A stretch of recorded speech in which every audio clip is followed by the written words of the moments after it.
విశాఖ జిల్లా పెందుర్తి మండలంలో వైసీపీకి ఎదురుదెబ్బ తగిలింది. వైసీపీకి చెందిన ఎంపీపీ నాగమణిపై కూటమి సభ్యులు ప్రవేశపెట్టిన అవిశ్వాస తీర్మానం భారీ మెజార్టీతో నెగ్గింది. నాగమణి ఎంపీపీ పదవి కోల్పోయినట్లు ఆర్డీఓ అధికారికంగా ప్రకటించారు. మొత్తం 10 మంది సభ్యులకు గాను 8 మంది సమావేశానికి హాజరయ్యారు. హాజరైన వారిలో ఎంపీపీ నాగమణి మినహా మిగిలిన 7 సభ్యులు తీర్మానానికి అనుకూలంగా చేతులెత్తారు. వైసీపీ ఎంపీపీ అభివృద్ధి కార్యక్రమాల్లో ఏకపక్షంగా వ్యవహరించారని ఎమ్మెల్యే పంచకర్ల రమేష్ బాబు ఆరోపించారు. సభ్యుల్లో తీవ్ర అసంతృప్తి నెలకొందని, అందుకే ఈ నిర్ణయం తీసుకోవాల్సి వచ్చిందని తెలిపారు.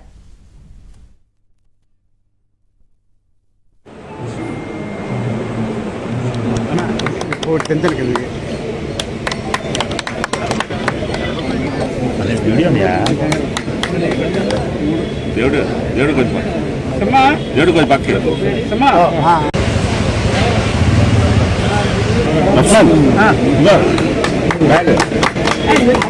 అధ్యక్షురాలైనటువంటి శ్రీమతి మల్పాడు నాగమణి వారిపైన అవిశ్వాస తీర్మానం నోటీసు ఇవ్వడమైందండి. మొత్తం 9 మంది సభ్యులు 8 మంది హాజరై ఉన్నారు.